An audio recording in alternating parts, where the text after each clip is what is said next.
pada tanggal 17 Agustus 2025 yang akan datang, yaitu sebuah white paper, sebuah buku ilmiah yang bertuliskan ijazah palsu Jokowi. Terima kasih sebesar-besarnya untuk para kuasa hukum kami, terutama koordinator tim litigasi Pak Petrus Celestinus dan koordinator tim non litigasi Pak Ahmad Kosinudin, dan rekan-rekan sekalian dan juga sahabat-sahabat yang statusnya sama dengan saya selaku terlapor.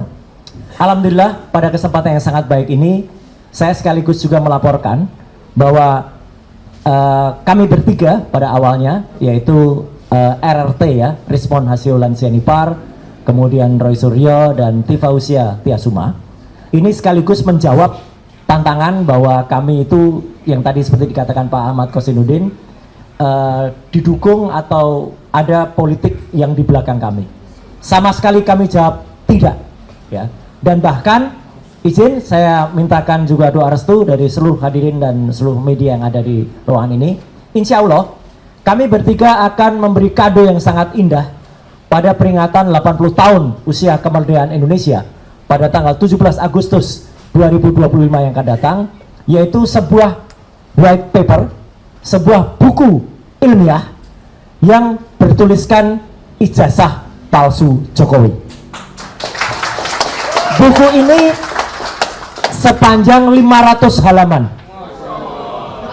Alhamdulillah sedang kami tulis dan sudah hampir mencapai 70 sekian persen. Bang Respon menuliskan soal detailnya, saya menuliskan mulai dari prakata, mulai dari kisah ijazah palsu ini pertama kali dugaan masyarakat, kemudian penjelasan soal Declaration of Human Rights, penjelasan soal Undang-Undang Dasar 45, penjelasan soal Undang-Undang Keterbukaan Informasi Publik nomor 14 tahun 2008, penjelasan Undang-Undang ITE nomor 11 2008, 19 2016, nomor 1 tahun 2024, dan juga termasuk penjelasan soal undang-undang yang lain dan undang-undang khususnya. Dr. Dr. Rismon akan menuliskan detail soal analisis teknis yang jauh lebih detail. Misalnya soal analisis red, green, blue, soal lintasan cap, kemudian image comparison, face recognition, dan lain sebagainya. Kemudian Dr. Tifa menuliskan dari sisi behavioral neuroscience-nya. Semua itu akan menjadi satu buku yang insya Allah itu akan terbit dalam dua versi, akan terbit secara cetak analog dan juga akan terbit secara digital, dan sedang kami mohonkan nomor ISSN-nya, ya, ISBN-nya. Dan insya Allah juga itu akan diterbitkan secara internasional oleh Pak Chris Komari selaku koordinator dari FDI, Forum Diaspora Indonesia, dan akan diedarkan ke 25 negara di seluruh dunia. Jadi kami bertanggung jawab penuh atas buku itu, dan kami juga menantang kalau buku ilmiah jawab dengan ilmiah. Jadi misalnya mereka menjawab, oh ya tahun KKN-nya tadinya 83 berubah 85. Nah itu jawaban ilmiah dari mereka misalnya.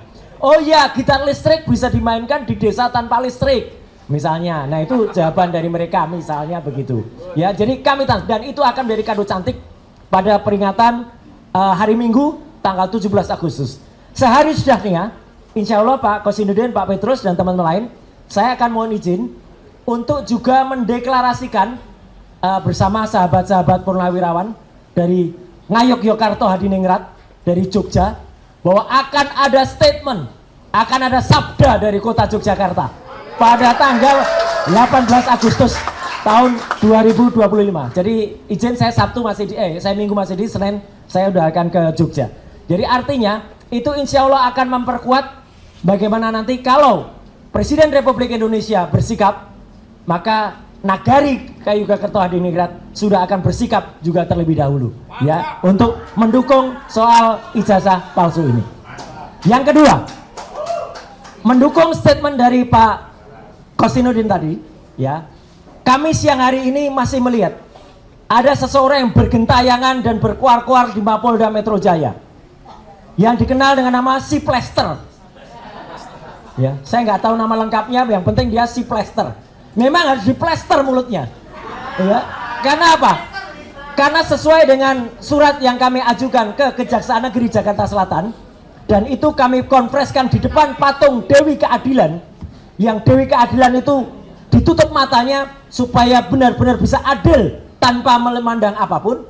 Kami masih menunggu jawaban dari Kejaksaan Negeri. Karena apa? Kalau memang si Plester sudah mengatakan sudah menjalani hukuman, kapan, hari apa, tahun berapa, dari bulan mana, saya bulan mana?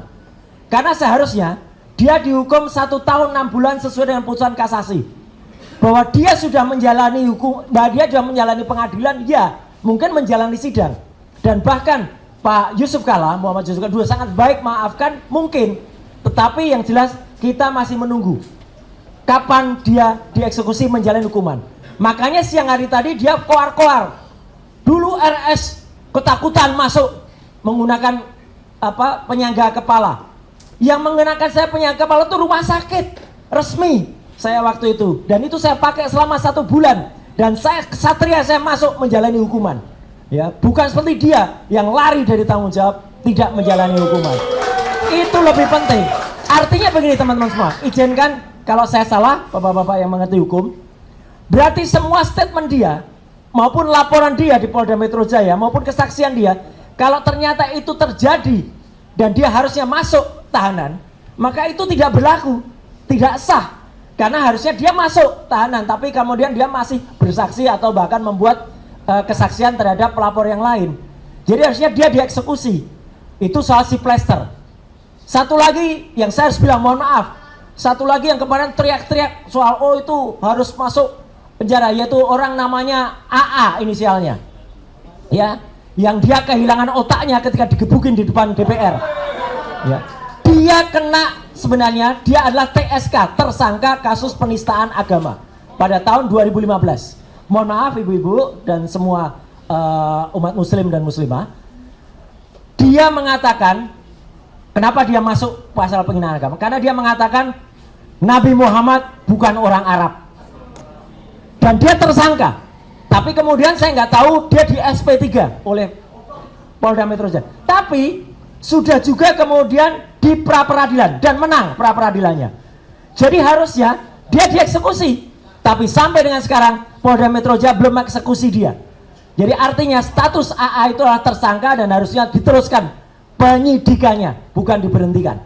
Ya, itu jadi ada 2 orang yang, dan yang menarik sekali tadi karena ada YouTube-nya si Plester itu, malah justru komentar lebih banyak kepada seseorang yang bertopi, topinya dihadapkan ke belakang. Betul. Apal banget nih Mbak Menu ini sama si Pritz itu ya. Dan orang mengatakan itu orang yang di belakangnya itu yang ijazahnya dibusek capnya.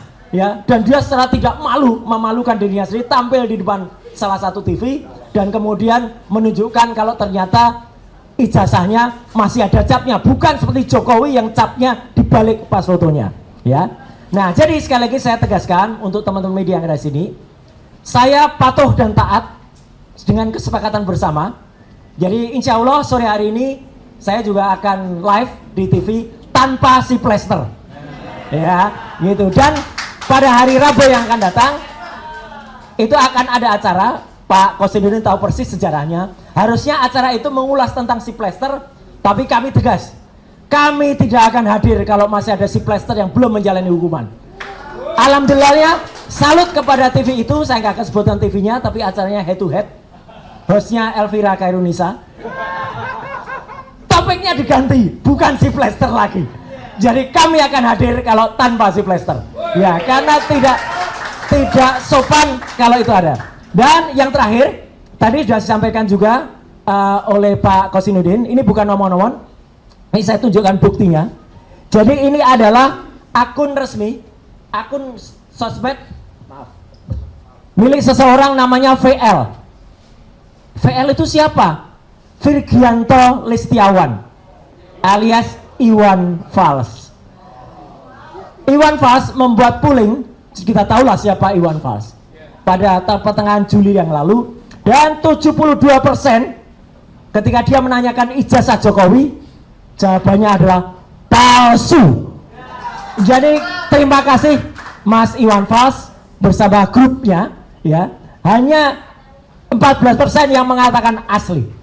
Nah, jadi artinya makin banyak lagi selain Refri Harun, juga Irman Dan kami sekaligus menolak atau tidak percaya kalau ada seseorang yang membuat survei-surveian, itu bukan survei tapi survei. SURPAY. Survei. Kenapa survei?